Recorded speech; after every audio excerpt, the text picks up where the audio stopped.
So the tower will be soon in Diablo 4 and you can start climbing those leaderboards, especially with the Paladin, but you want to know now which build is the best. Well, it is still the Judgment Paladin because even after the patches they didn't fix any of the bugs from the Thorns and they also didn't fix any bugs from our Judgment Paladin and they also didn't nerf it. So it's still the best and I want to give you a little updated guide. If you want to have a full-fledged guide, check out my first video and I want to give you some tips, especially for the tower pushing that will arrive then in some days. So first of all, a pretty big part which will also become a pretty big topic in the tower is how can you stay alive? Because yeah, some people also wrote, man, I can't stay alive, I will die a lot.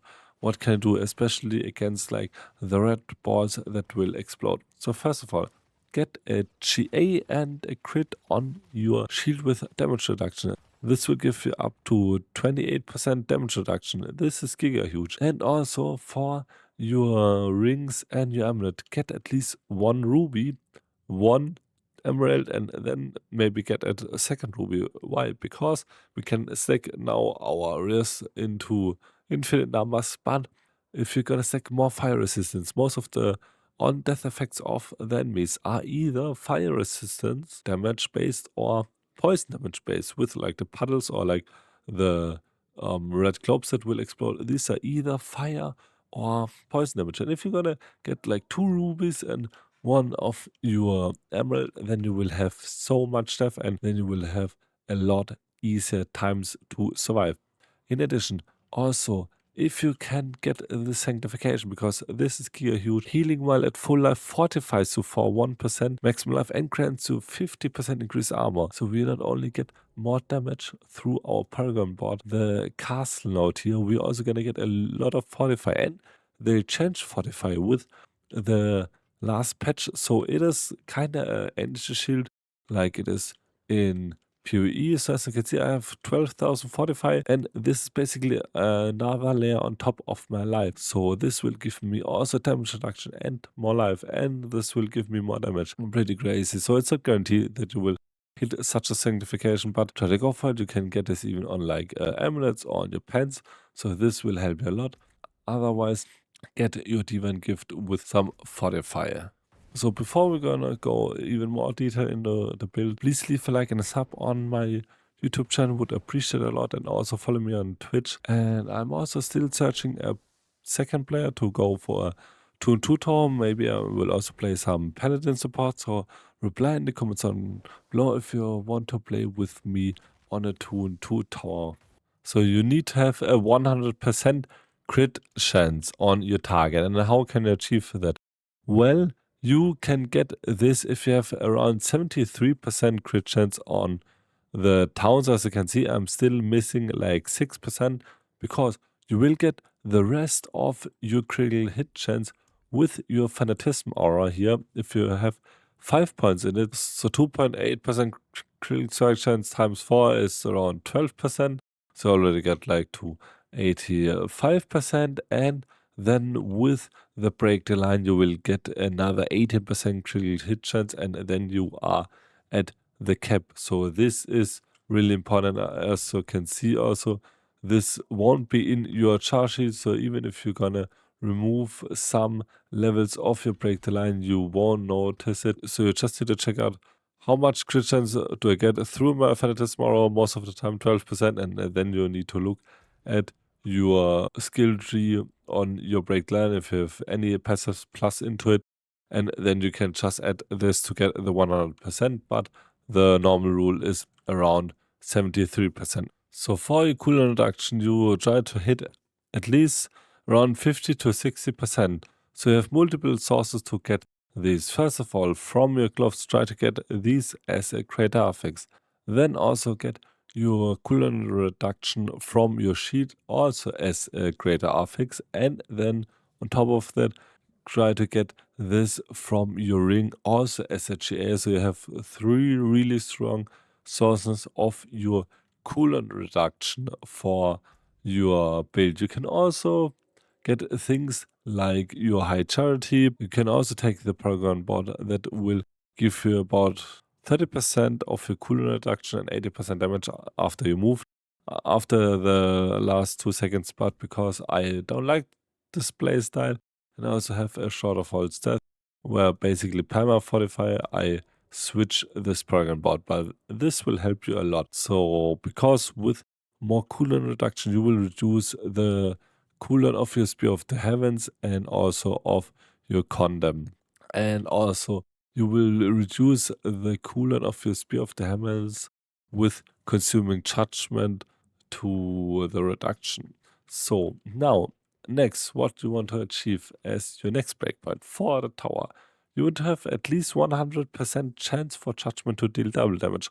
But we don't go with a GA and also a crit on your ring, because we will get this as a temper on our shield. So we have about 63% judgment on our shield and about 60% judgment on our ring. We are giga over cap because we want to go with the shining armor. So as you can see, a GA and a crit on shining armor. So you will get a lot of damage from shining armor. When you have a unique weapon or shield, you will get 55% damage, and if you have a unique helmet, chest or punch, which we have with the half petition, you will get another 55% armor. So that's a really good value. So get a crit and a GA on your seal of the second trumpet. So also the next big topic is, how can you make your enemies vulnerable? Well, it's like one source from our tool rune. So the tool rune will cast the Nova of the sorcerers to make the enemies vulnerable and freeze. So, and because we have a lot of cooldown skills, we will proc this rune so often. So as you can see, we will get a lot of things when we're going, and then we're gonna proc this very often. And if you're gonna play this against multiple training dummies, and then we will get even more of these procs. As you can see, then this will proc so many times, because then we can just spam our Spear of the Heavens, and that's really great. So we have our vulnerable source through our rune words. And for the rest of our rune words, we have the Aho Quacks in our pants to get the perma basic damage.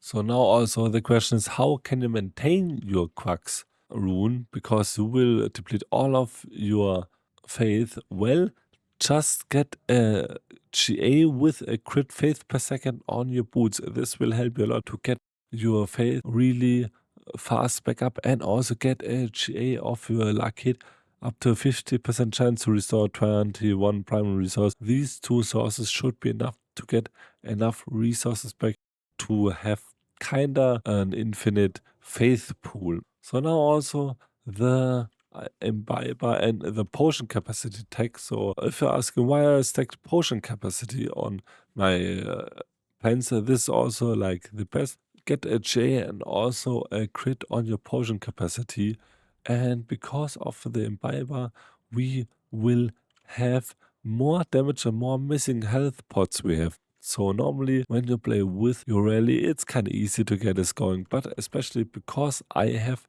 like my fortifier chest up, it is not that easy. If you're like on a boss and you're really tanky, so you know you won't get one-shotted, try to tank some hits, because then you can just deplete your health pots. But basically as soon as you have missing life, just press your health pot, because every health pot will give you X5 damage, and with 10 health pots, it's like 50, or if you want to keep 1 to 2, it's up to 40 or 45% more multiplicative damage. That's really crazy and a lot. So you kind of need to train a bit to get this going, especially later on in the tower, when you kind of need to rely on things you know you can tank and things you need to avoid because you will die. So yeah, you will need to kind of practice. Also, in order to get all of your passives to your second rank for the tower, also get your shorter false death with a GA and a crit on your all stats. This will give you so many, and then you can also try to get like one more sanctification with even strength or all stats. This will also help you a lot. So now also a really important topic is the 4 passive amulets. So right now I have a 3 passive that is really good. So which things you want to have? So the best thing is by far the Righteousness. Righteousness will give you more holy and fire damage, and we're gonna do holy damage with the judgment. And the next best thing is, I think, the fortitude, then the best offense, and then heavyweight. So you want to have these as your 4 slots to get righteousness, heavyweight, then fortitude or the best offense, and then also things like break the line or iron sharpens iron, and this will take you on a wall another level, and then also GA your guard on it, so you will have a lot of damage plus.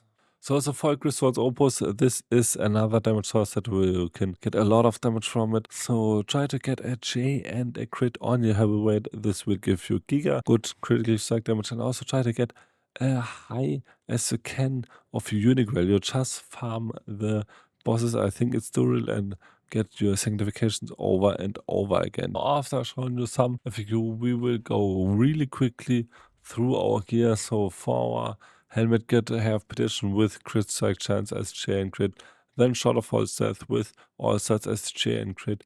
Your gloves, pretty important, get strength, attack speed, cooldown reduction, and you also want to have a life on hit on it when you're playing with the fortify modifier.